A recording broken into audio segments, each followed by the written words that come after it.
Welcome to just begins. Please subscribe பண்ணுங்கள். Washing மிஷினில் நம்ம டேப் கூட கனெக்ட் பண்ணும்போது அந்த டியூப்லேருந்து வாட்டர் லீக்கேஜ் இருக்கும். அதை எப்படி வீட்டிலே வந்து சரி செய்யறதுன்னு பார்க்கலாம். டேப் கனெக்டர் இந்த மாதிரி வாங்கினீங்கன்னா அதில் 4 பீஸ் இருக்கும். ஃபஸ்ட்டு இந்த ஸ்க்ரூ இருக்கிறதுல அந்த ஒயிட் இதை போட்டுட்டு இந்த ஸ்க்ரூ வந்து கரெக்டாக அந்த ஒயிட் இதில் ஃபிட் ஆகிற மாதிரி வச்சுட்டு இந்த ப்ளூ இதை நல்லா க்ளோஸ் பண்ணி விட்டுக்கோங்க.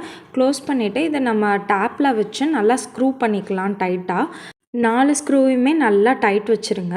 அதுக்கப்புறம் வந்து அந்த டேப்பில் வந்து நம்ம டியூபை கனெக்ட் பண்ணலாம். கீழே ப்ரெஸ் பண்ணி இந்த மாதிரி இன்சர்ட் பண்ணிங்கன்னா உங்களுக்கு கனெக்ட் ஆகிடும். இப்போ பார்த்தீங்கன்னா உங்களுக்கு வாட்டர் லீக் ஆகலை, ஈஸியாக வாஷிங் மிஷினில் வருது. அடுத்து நான் ஒரு யூஸ்ஃபுல்லான டிப்ஸ் சொல்ல போகிறேன். நம்மளுக்கு வந்து வாட்டர் வந்து கொஞ்சம் கம்மியாக வரும். அது என்னன்னு பார்த்தீங்கன்னா இந்த இடத்துல வந்து உப்பு அடைச்சிருக்கும். அதையும் நம்ம எடுத்து க்ளீன் பண்ணிவிட்டு இந்த மாதிரி உள்ளே இன்சர்ட் பண்ணி ரொட்டேட் பண்ணிங்கன்னா ஃபிட் ஆகிடும். செகண்ட் டிப் என்னென்னு பார்த்தீங்கன்னா, நம்ம வாஷிங் மிஷின் வந்து யூஸ் பண்ணும்போது டர்ட்டெல்லாம் வந்து ஒரு இடத்துல கலெக்ட் ஆகும். ஸோ அதை 2-3 டைம்ஸ் நம்ம க்ளீன் பண்ணாமல் வச்சுட்டோன்னா உங்களுக்கு டர்ட் வந்து அப்படியே அங்கே தங்கிக்கும். உங்களுக்கு பார்க்குறக்கு இந்த மாதிரி தான் இருக்கும். இதை வந்து ஈஸியாக எப்படி வந்து வீட்டில் இருக்கிற ஐட்டம் வச்சு க்ளீன் பண்ணுறதுன்னு பார்க்கலாம். அதுக்கு நம்ம பாத்ரூம் க்ளீன் பண்ணுற ஹார்பிக் மட்டும் போதும்.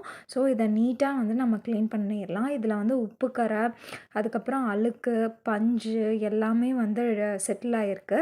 ஸோ அதுக்கு முன்னாடி அதில் கொஞ்சமாக வந்து தண்ணி ஊற்றி நனைச்சிக்கோங்க. நனைச்சிட்டு இந்த மாதிரி ஹார்பிக்கை வந்து எல்லா பக்கம் ஸ்ப்ரெட் ஆகிற மாதிரி ஊற்றி விட்டுட்டு ஒரு 2 மினிட்ஸ் வெயிட் பண்ணுங்கள். அப்புறம் நம்ம பழைய டூத் ப்ரஷ் ஏதாவது வச்சுருப்போம்ல, அதை வச்சு நம்ம ஈஸியாக க்ளீன் பண்ணிக்கலாம். ஃப்ரண்ட்டில், பேக்கில் எல்லா பக்கமும் வந்து ஈவனாக ஸ்ப்ரெட் பண்ணி விட்டுக்கோங்க.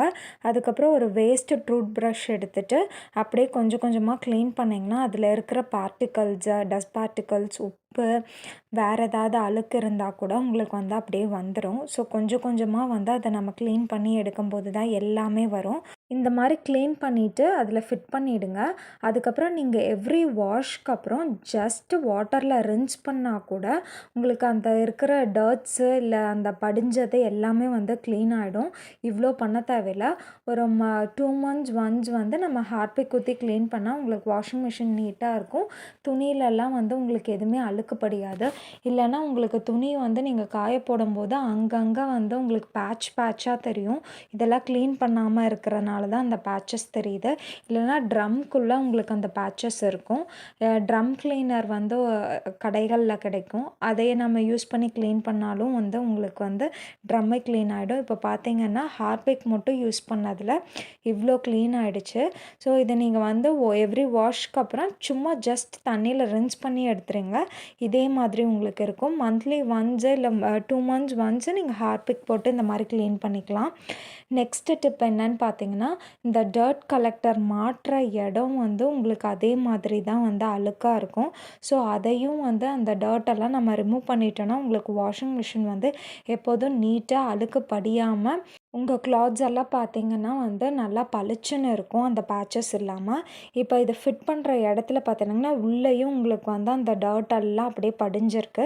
அதே மாதிரி டூத் ப்ரஷ் வச்சு நம்ம எல்லாத்தையும் க்ளீன் பண்ணிவிட்டு ஒரு 2 மக் 3 மக் தண்ணியை ஊற்றி விட்டிங்கன்னா அந்த டர்ட்டெல்லாம் வந்து கீழே போயிடும். ஸோ அதை ஸ்பின் ஆகும்போது அப்படியே வெளியே போயிடும். அதுக்கப்புறமா வந்து அந்த டர்ட் கலெக்டரை வந்து நம்ம வந்து இதில் ஃபிட் பண்ணி விட்டுடலாம். இது இந்த இந்த 3 டிப்பை நீங்கள் யூஸ் பண்ணிங்கன்னா வாஷிங் மிஷினை வந்து நீங்கள் அடிக்கடி க்ளீன் பண்ணவே தேவையில்லை. உங்களுக்கு வாஷிங் மிஷின் வந்து ரொம்ப நீட்டாக இருக்கும். உங்கள் துணியும் வந்து சீக்கிரமாக மங்காது, ரொம்ப நல்லா பளிச்சுன்னு இருக்கும்.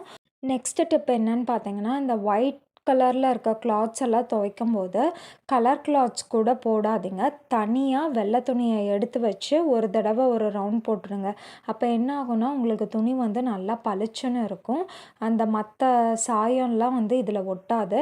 அது கூட போடும்போது இந்த டிட்டர்ஜென்ட் பவுடர் கூட ஒரு சோடா உப்பு 1 ஸ்பூனும் போட்டுட்டிங்கன்னா ஒயிட் துணியில் இருக்கிற அழுக்கு, அந்த கருப்பாக இருக்கிறதெல்லாம் வந்து ஈஸியாக எடுத்துரும். இந்த டிப்பெல்லாம் ஃபாலோ பண்ணிங்கன்னா நீங்கள் வாஷிங் மிஷின் வந்து மெயின்டெனன்ஸ்க்குன்னு தனியாக எதுவுமே பண்ண தேவையில்லை.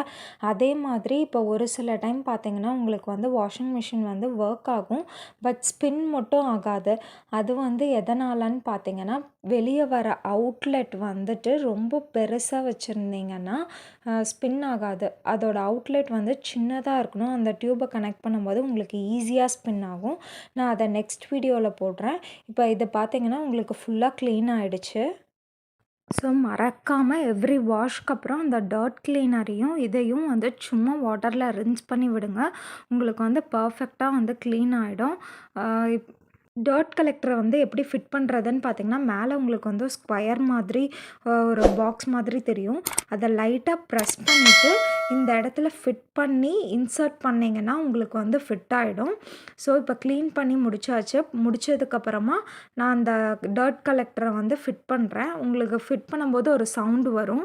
இந்த வீடியோ வந்து யூஸ்ஃபுல்லாக இருக்குது இல்லை இன்ஃபர்மேட்டிவாக இருக்குன்னா ப்ளீஸ் லைக் பண்ணுங்கள், சப்ஸ்கிரைப் பண்ணுங்கள்.